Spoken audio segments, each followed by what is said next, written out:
Баршаңызға сәлем, менің каналыма қош келдіңіздер.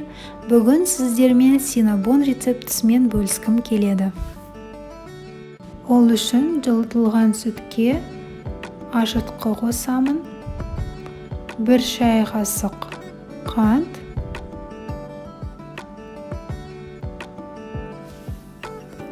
және де 3 ас қасық ұн қосамын. Кішкене араластырамын. Bir қалыпты күйге шейін араластыру маңызды емес.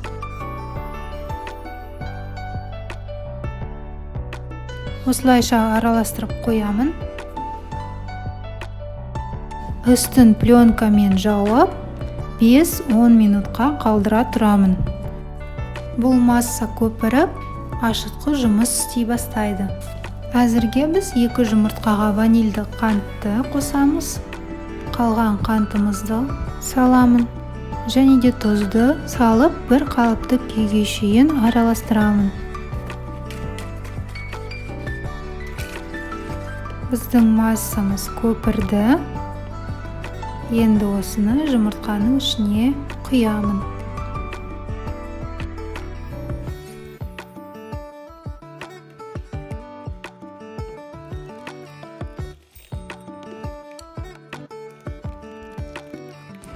Венчикпен араластырамыз.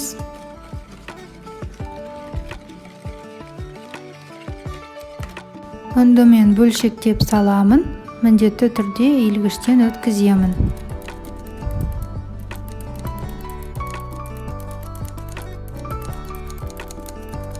Араластырып, осылайша бірнеше рет жасаймын. Оның барлығын бірден қоспаймын. Өйткені әр түрлі мөлшерде қажет болады. Кейде ол жұмыртқаға байланысты және де ұнға байланысты болады. Мінекей осылай мен араластырдым. Енді осыған жұмсақ бөлме температурасындағы сары майды қосып араластырамын. Қажет болса, тағы да кішкене ұн қосасыз. Бірақ көп қосып қоймаңыз. Өйткені синнабондарымыз үлпілдек болып шығу қажет. Енді біздің қамырымызды пленкамен жауып, жылы жерге 1 сағатқа қалдырамын. Ол үшін мен пешті 50 градусқа дейін жылытып сөндіремін. Ішіне қамырды 1 сағатқа қалдырамын. 1 сағат өтті. Қамырымыз жақсы көтерілді. Мінекей қараңыздар. 2-3 есе ұлғайды қамырымыз. Енді мен ұнды сеуіп, қамырды жаятын боламын.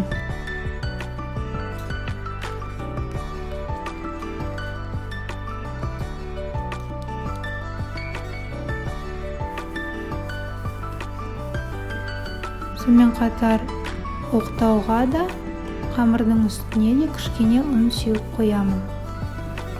Жабыспас үшін. Қамырды жайған кезде оны 4 бұрышты етіп жаюға тырысыңыз. Енді қамырға сұйылтылған осындай сары майды жағып қоямын. Түгелдей жағып қою қажет.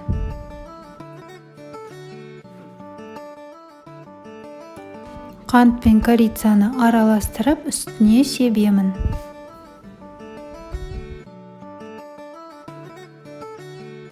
Енді қамырды орамаға ұқсатып ораймын. Қатты тығыз орамаңыздар. Өйткені қамырымыз өседі, көтеріледі. Сол себепті оған орын қажет болады. Шетін жабыстырып қоямын. Енді қамырды жіппен 3-4 сантиметрдей етіп кесемін. Осылайша жіппен оңай кесіледі.